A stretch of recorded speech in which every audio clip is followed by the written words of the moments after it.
किला जला दीजिए, जितना आग लगाएगा, जितना तबाही मचाएगा, जितना त्रहिमाम त्रहिमाम कर देगा, उतना ये अकेला 1 kg कर देगा यहाँ पे। इसलिए दुनिया का सबसे महंगा पदार्थ होता है यूरेनियम।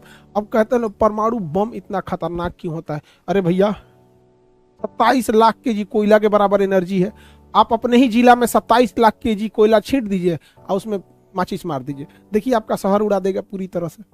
वही तो काम ये कर रहा है, बस उसमें कम ही मात्रा में उतना है स्टोर है एनर्जी यहाँ पर, इसलिए ये इतना महंगा बिकता है यूरेनियम। हालांकि कोई इसका रेट अभी तक नहीं खोला है। अब इसी यूरेनियम को रख के भड़का दिया जाता है, ब्लास्ट करता है, तो इसमें से इतनी हाई मात्रा में ऊर्जा निकलती है, इतनी ज्यादा कि इंसान वेपोराइज हो जाता है, भाप बन जाता है, इंसान भाप बन जाता है। इतनी भयानक इससे ऊर्जा निकलती है और इससे दूर दूर तक इसका जो रेडिएशन होता है, हवा बहा के इसके धुआं को ले जाएगी, रेडिएशन को ले जाएगी, बाकी जगहों पर कैंसर होकर लोग मर जाएंगे। यहाँ पे इससे रेडिएशन से बचने के लिए पोटेशियम आयोडाइड की गोली खाई जाती है।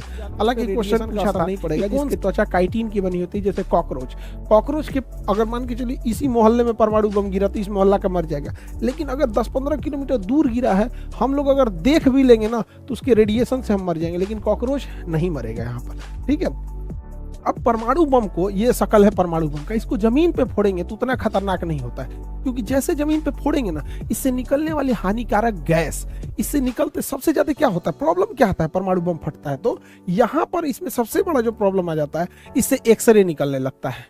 और ये एक्सरे जो निकलता है लगभग 250 रोंटजन पे निकलता है। एक्सरे का मात्रक होता है रोंटजन, 250 रोंटजन पे एक्सरे निकल जाता है, जो बहुत खतरनाक होता है। हम लोग जो एक्सरे कराते हैं वो लगभग 6 रोंटजन 10 रोंटजन इस तरह से होता है। 250 रोंटजन पे कोई बचेगा नहीं, पूरा मांस फाड़ के निकल जाएगा।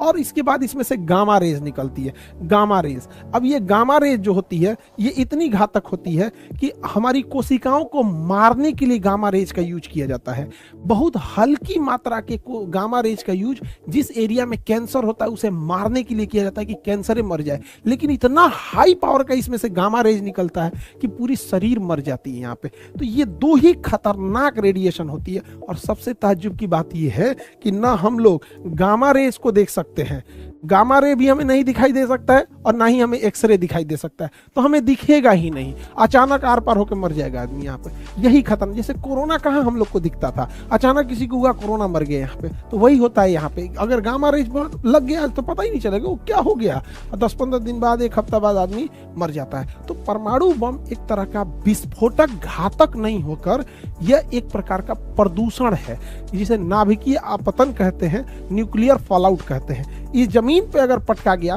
तो इसके जितने रेडिएशन है हानिकारक, उसी मोहल्ले में घर द्वार गली कुची में भर जाएगा और दूर तक खतरनाक इसका असर नहीं जाएगा। इसलिए जब भी परमाणु बम को ड्रॉप किया वो डेटोनेटर हाइट को नापते रहता है, बैरोमीटर से सेट रहता है कि जब वो 600 मीटर की ऊंचाई पर शेष रहता है तो इसी ऊंचाई पे ब्लास्ट किया जाता है। कभी भी जमीन पे ले आके परमाणु बम को नहीं ब्लास्ट किया जाता है। तो जापान और हिरोशिमा पे भी जो गिरा था वो 600 मीटर के हाइट पे गिरा था, ताकि मैक्सिमम तबाही हो सके और उसका रेडिएशन पूरे चारों ओर फैल जाए और इसका असर 30,000 साल तक रहता है। ये नहीं कि आज परमाणु बम फूट गया तो कोई दिक्कत नहीं, इसका असर रहेगा 30,000 साल तक। बहुत बुरा असर रहता है, उस एरिया के जीन जेनेटिक्स सारी चीजों को चेंज कर देता है। अब इसी को बनाने में लगा हुआ है ईरान। अब इंटरनल खबर है कि ईरान ये बना चुका है। जैसे भारत भी परमाणु बम बहुत पहले बना लिया था, लेकिन उचित समय नहीं आ रहा था परीक्षण करने की, पॉलिटिकल क्लियरेंस नहीं मिल रही थी। अटल बिहारी वाजपेयी के समय है तो पूरी तरह से पॉलिटिकल क्लियरेंस मिल गया।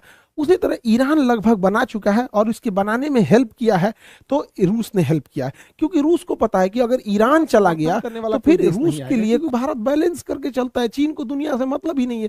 तो ईरान और ये बैलेंस इसको रखना जरूरी है।